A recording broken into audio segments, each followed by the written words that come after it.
గుత్తి కాకరకాయ చూసారా. So diabetic meal plan, diabetic వాళ్ళకి చేసే వంటలు ప్రతి ఒక్కళ్ళు తినొచ్చు, అంటే మనం కూడా తినొచ్చు. నాకు డయాబెటీస్, థైరాయిడ్, బీపీ అవేమీ లేకపోయినా ఇలాంటి హెల్దీ ఫుడ్ తినటమే మంచిది. సో ఇవాళ నేను చేసిన కూరలు గుత్తి కాకరకాయ, గోంగూర మెంతికూర పప్పు, దోసకాయ పచ్చడి అండ్ గ్రీక్ యోగట్. త్వరలో ఈ గ్రీక్ యోగట్ ఇంట్లో ఎలా చేసుకోవాలో చూపిస్తాను. కంపల్సరిగా డయాబెటిక్ పేషెంట్స్ సినమన్ వాటరే పెట్టుకోండి, లెమన్ పిండుకోండి. వాటర్ ఎక్కువ తాగకూడదు మీల్ కన్స్యూమ్ చేసేటప్పుడు. సో నేను ఒక చిన్న సూప్ బౌల్ కొలతతో ఈ కిన్వా పెట్టుకున్నాను. ఇది ఎలా వండాను అంటే, సో ఈ గ్లాస్తో కినోవా నానబెట్టుకున్నానండి. సో ఈ కినోవాని ఇందులో వేసేస్తున్నాను. ఇదే గ్లాస్తో ఉడికిచ్చిన శనగలే వాడుతున్నాను, నానబెట్టుకున్నాయి కాదు. ఆల్రెడీ సాల్ట్ వేసి బాయిల్ చేసేసాను. అప్పుడే కొంచెం ఇంకా మంచిగా ఉంటాయి, లేకపోతే కొంచెం గట్టిగా ఉన్నాయంటే గ్యాస్ ఫామ్ అవుతుంది. సో ఇది ఒక కప్పు వేసుకున్నాను. So second cup. సో ఒక కప్పు కినోవాకి 2 కప్స్ బాయిల్డ్ నల్ల శనగలు వేసాను.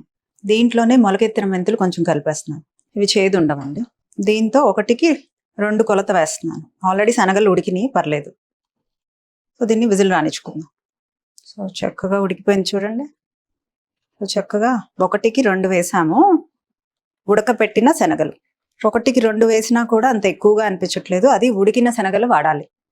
సో నేను చూడండి చక్కగా పప్పు ఉంది ఇందులో, and quinoa it self has protein. So salad plus పచ్చడి రెండింటి కింద పనిచేస్తుంది. చూడండి కొంచెం అన్నంలో నేను ఎంత వేసుకున్నాను.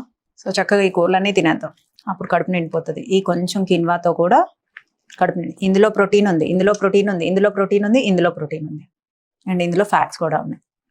సో చక్కగా అన్నిట్లోనూ ఫైబర్ ఉంది. అలా మీల్ ప్లాన్ చేసుకుంటేనే కరెక్ట్. అసలు ఒక్క చుక్క కూడా ఆయిల్ లేదు.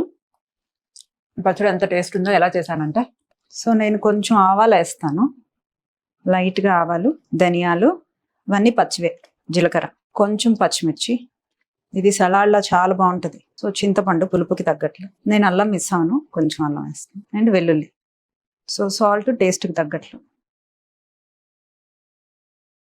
సో చక్కగా ఇదంతా మిక్సీ చేసుకున్నాం కదా. దీంట్లో ముక్కలు కట్ చేసుకున్నాను దోసకాయ, తొక్కు తీయకుండా. కూర దోసకాయ ఉంది కదా, అది కూర దోసకాయ లేకపోతే కీర దోసకాయ కూడా చేసుకోవచ్చు. కొంచెం ఆనియన్ చక్కగా మిక్స్ చేసేసుకో. సో ఇందులో అసలు కొంచెం కూడా ఆయిల్ లేదనమాట. నేను ఈ తాలింపు కూడా పెట్టను, పెట్టుకోవాలనుకున్న వాళ్ళు పెట్టుకోవచ్చు, బట్ తాలింపు పెట్టుకోకపోయినా అదే టేస్ట్ ఉంటుంది. సో మళ్ళీ కొంచెం తీసుకుందామా. ఓ ఇంకొంచెం రైస్ తీసుకున్నాను, అంటే కిన్వా తీసుకున్నాను, పప్పు ఎక్కువ వేసుకున్నాను. చూడండి అప్పుడు 2 కలిపేసరికి ఎంత అయిందో, చాలా ఎక్కువైపోయింది. ఎంత బాగుందో. ఈ పప్పు ఎలా చేశాను అంటే, సో ఇది కడిగిన కందిపప్పు అనమాట. ఒక టీ గ్లాస్ తీసుకుందాం కొలత. సో టొమాటోస్ వేస్తున్నాను, కొంచెం పచ్చిమిర్చి, మెంతికూర, గోంగూర. చింతపండు కన్నా గోంగూర యూజ్ చేయటం మంచిది. కొంచెం పసుపు అండ్ కారం. సో ఈ గ్లాస్తో 2 గ్లాసులు కొలత పోస్తున్నాను. 2.5 అయినా వేయచ్చు. దీన్ని సాల్ట్ నేను ఉడికిన తర్వాత వేస్తాను. ఒక 4 to 5 విజిల్స్ రానిచ్చుకుందాం. సో సాల్ట్ ఇందాక వేయలేదు కదా, ఇప్పుడు వేసేసుకుందాం. సో దీంట్లో నేను ఈ పప్పులో బాయిల్డ్ గ్రీన్ పీస్ బాయిల్ చేసి పెట్టుకున్నాను ఆల్రెడీ, దీన్ని కూడా వేసేస్తున్నాను. కొంచెం లైట్గా స్మాష్ చేద్దాం. దాంట్లో కొంచెం ఆయిల్ వేద్దాం, ఎండుమిర్చి, ఆవాలు, జీలకర్ర, ఇంకొంచెం మెంతులు వేస్తాను, ధనియాలు, ఇంగవ, ఆనియన్స్ వేస్తాను, వెల్లుల్లి వేస్తున్నాను. సో ఈ గుత్తి కాకరకాయ తిందామా. అసలు ఇది చక్కగా మామిడికాయ పులుపు, కాకరకాయ చేదే లేదు. సో చక్కగా బ్రౌన్ ఆనియన్స్ లాంటిది కలుపుకొని ఇది నంచుకుంటూ తింటే ఎంత బాగుంటుందో. ఇది ఎలా వండాను అంటే, సో కాకరకాయ దీన్ని నేను పొట్టు కూడా తీయను, అలానే ఇలా కట్ చేసుకొని నేను చక్కగా ఉడకపెట్టేసుకుంటాను. స్టీమ్ చేస్తాను, కాకరకాయని స్టీమ్ చేసి లోపల ఉండేదంతా తీసేస్తాను. ఆయిల్ వేద్దాం. దీనిలో ఆనియన్స్ వేస్తున్నాను, కొంచెం పసుపు వేస్తున్నాను, దీనిలో కొంచెమే అల్లం వెల్లుల్లి పేస్ట్ వేస్తున్నాను, మామిడికాయ తురుము వేస్తున్నాను. ఇది ఇయర్లీ మొత్తం సేవ్ చేసుకునేది ఎలానో పెట్టాను, లేదా ఇప్పుడు అన్ని సీజన్స్లోనూ దొరుకుతున్నాయి. సో ఆనియన్స్ వేసాను, ఆ తర్వాత అల్లం వెల్లుల్లి పేస్ట్ వేసాను, ఆ తర్వాత మామిడికాయ తురుము వేసాను. ఆ లోపల ఈ చెన్న బాగా మెత్తగా ఉడకబెట్టుకున్నాను. చూడండి ఇలా అంటే మెత్తగా అయిపోతుంది, ఇలా అంటేనే మెత్తగా అయిపోయే లెవెల్లో ఉడకబెట్టుకోవాలి. ఇలా ఉడకపెట్టుకుంటేనే గ్యాస్ట్రిక్ ఇష్యూ రాదు. గ్యాస్ట్రిక్ ఇష్యూ మెత్తగా ఉడకపోవటం వల్లే వస్తుంది. ఈ చెన్నాన్ని చక్కగా పేస్ట్ చేసుకుంటూ వేసేద్దాం. సో దీనికి తగినట్లు సాల్ట్ వేసుకున్నాను అండ్ కారం. సో ఆయిల్ వేస్తున్నాను.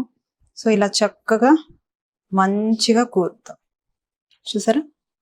కాకరకాయలను ఉడకపెట్టుకున్న తర్వాత అప్పుడు లోపల ఉండేదంతా తీసేసేయాలి. సో ఈ పైన పొట్టును కూడా తీసేయద్దు. సో కొంచెం ఆవాలు, జీలకర్ర, మినపప్పు, పచ్చి శనగపప్పు, ఇంగువ కూడా వేసేసాయి. ఆనియన్స్ వేసేయండి, కొంచెం పసుపు. ఎయిర్ ఫ్రైయర్లో చేసిన బ్రౌన్ ఆనియన్స్ వేసుకుంటున్నాను టేస్ట్ కోసం. ఇది ఆప్షనల్. సో ఈ కాకరకాయల్ని కొంచెం సేపు ఫ్రై చేసుకున్నాం, మూత పెట్టుకొని సిమ్లో ఒక 15-20 నిమిషాలు ఫ్రై చేసుకుంటే అయిపోతుంది. మూత పెట్టేసుకో. సో కొంచెం వేగింది కదా, ఇది వేగడానికి టైం పట్టిద్ది. సో నువ్వుల కారం ఇది వేసేస్తున్నాను. సో ఆయిల్ తక్కువ వేసుకున్నాను నేనైతే. ఎయిర్ ఫ్రైయర్లో కొంచెంసేపు పెట్టేస్తాను ఇది పెట్టాక, అప్పుడు కొంచెం వేగిపోతుంది. కానీ మీకోసం దీంట్లో చేస్తున్నాను. కారం తక్కువ వేసుకుంటే వాటర్ తక్కువ తాగుతుంది. సో ఇప్పుడు కర్డ్ రైస్ తినేద్దామా?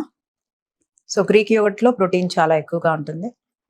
చక్కగా ఇది కలిపేసుకుని మిగిలిన కూరలన్నీ నంచుకొని, ఒక కాకరకాయ మిగిలింది, అది కొంచెం పప్పు.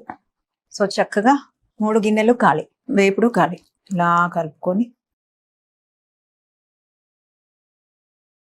సాల్ట్ వేసుకోకుండా కూరలతో తింటే చాలా బాగుంటుంది.